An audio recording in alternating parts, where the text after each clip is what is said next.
They're all going to be in my district. Let me do a couple of quick, simple ones before we get back to some of the hard ones to close with. You want to rebut the rebuttal? Okay, hold on just a second. I thought it was, wasn't it? I forget which one it was. Okay. All right. The first question, I think I know the answer to this, and so y'all tell me that I'm right, then we can give this person an answer. Is that if nothing but private money is being used, who is paying for the studies the federal government is doing to decide the route and the environmental stuff and all that? My understanding is federal law requires the applicant to pay for the study. Is that correct? It is not correct. Okay, well then it turns out to be a more difficult question than I thought. In that case, who knows the answer? And we'll start with whichever.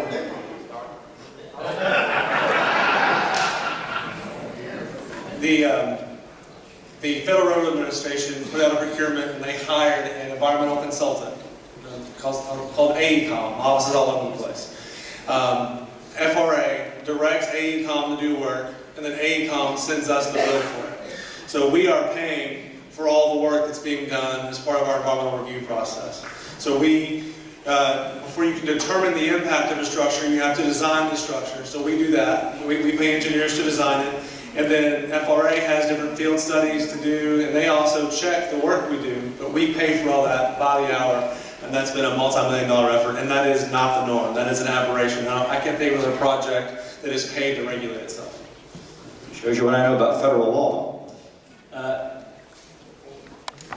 My only question is who pays for the FRA, TCEQ, TxDOT, and everybody else. So I get that AECOM is paid for by them, but I think there's a whole lot of governmental money being spent getting it done.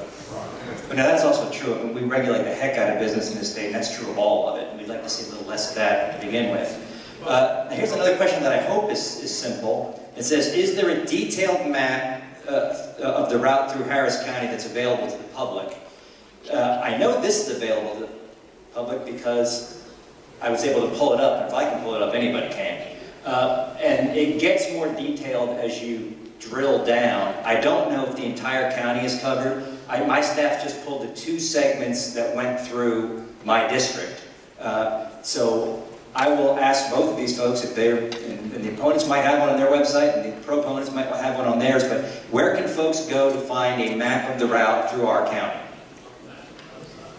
Yeah, all the same maps that are printed in large format outside, those were essentially printed off our website. It's the same maps here, and that's the map for all 6 current potential alignments that are being evaluated.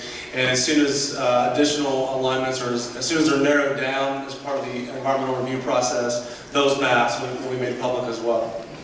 And we also published on our website all the background technical data that caused the reviewing agencies to arrive at these alignments.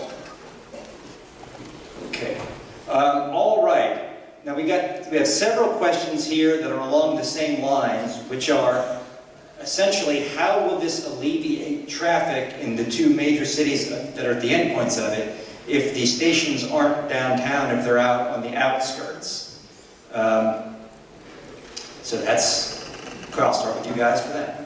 And again, that's kind of a mashing of about 3 or 4 people's asking of the question, but that's basically what it comes down to. So the question is, how is it going to decrease congestion or address congestion within each of the regions where a station happens to be? That's not the project's objective. Obviously, we're growing. Well, hear me out. We're growing a lot, right? We're adding a lot of people to Texas, 1,000 people a day. The vast majority of those people are moving into our urban areas, and that creates significant challenges within each region, but it creates big challenges between the regions as well. One of the projects that TxDOT has on the books is to widen I-45. That's a long ways out. They don't have money allocated for it. Even part of that $70 billion that was approved by the commission, hopefully they've asked the legislature to approve the $70 billion. So that's not in the books. So what this project seeks to provide is an alternative. It's a travel alternative. Not everyone is going to use it, but a lot of people are going to use it. And it will, what our market studies determined was that the best location for the station was not downtown Houston, but it was along the 610 loop. And it was not in Collin County or Plano or DFW Airport, but it was the southwest corner of downtown Dallas. That gives us access to the market, and it will provide another travel alternative for folks traveling between Houston and Dallas and the Brazos Valley. Wouldn't there be a bus stop, a dart, or metro that would come within walking distance of the stop? That's right there. So. That's right. So these systems on the stations would have access to the regional transit entities, parking ride, all three stations being built from the ground up to accommodate the needs of the passenger. It's going to be an entirely new experience with the passenger in mind, including what do you do when you get there, when you get on a rental car, you get picked up, you take an Uber, and so forth. All right. The clear answer to the question is that I agree it doesn't alleviate traffic in the urban areas. Is that what you said? Because I just want to make sure. For the region, but are you talking about the urban population center, the MTA, metropolitan? If you're trying to get from downtown to Woodlands, it's not Okay. Okay, so then it's different. So I'll disagree with, then I do disagree with you. So clearly, in order to get to the train station, you have to get up on the local freeway system to drive there. It doesn't matter if you're taking Uber or a taxi or your own vehicle, it doesn't matter. So you're not removing any vehicles from the local urban areas, which is where all the congestion is. There is not congestion in Buffalo, Texas. There's just not. I drove through there this morning. In fact. And so that's just common sense. It's just not, it's shuffling the traffic around, it's redirecting it within the urban area, but it's not removing it. I'm sorry. Move to Houston, you'll see what traffic is. We don't live in Buffalo either.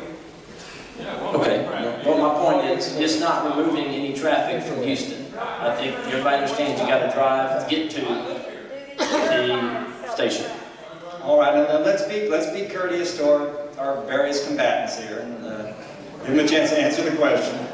As I said earlier, the number one question I got in some form or fashion was how, why. It seems like the number two question, in terms of number of people who asked it in one form or another, is if riders can enter and exit the station as easily as you stated, what about security, and will there be TSA involvement, and what will it be? And do y'all know anything about that? I do, and that's one of the questions we get most frequently as well. One of the advantages of traveling by high-speed train versus traveling by air is that you don't have that intrusive security experience. Now, while we don't have a high-speed train industry in this country, we do have a lot of people that travel by train. And so we have a lot of experience in how to keep passengers safe in the station, how to keep the station safe, and how to secure the infrastructure. So we have a lot of best practices to learn from in this country and from around the world. And the way to do that isn't to make you take your clothes off when you get to the train station. There are more sophisticated ways to do that. They're less intrusive on the passenger and keep people moving through the station, and it makes for a much better experience and an incredibly safe experience for the passenger and for the people around the station. So we are working with TSA, we are working with Department of Homeland Security now, and we will have to have a plan that they sign off on as part of our approval process. But that will not, as of right now, those laws do not require the type of onerous, intrusive experience that we all get to go through at the airport, but we'll be fully compliant with whatever does come out. And we got this one 2 or 3 times. I've never heard the first one rebuttal. I don't know if y'all have been paying attention to the news lately, but it's been recently announced that the TSA is going to intends to apply the same type of scrutiny at the airports on passenger rail. So if y'all aren't communicating with, if y'all haven't received that memo from TSA, you might want to talk to them about it. So I definitely disagree that is not intended to happen at this point. This was just announced within the past week. Just within the past week. So you can Google it, check it out, it's there. Does that include light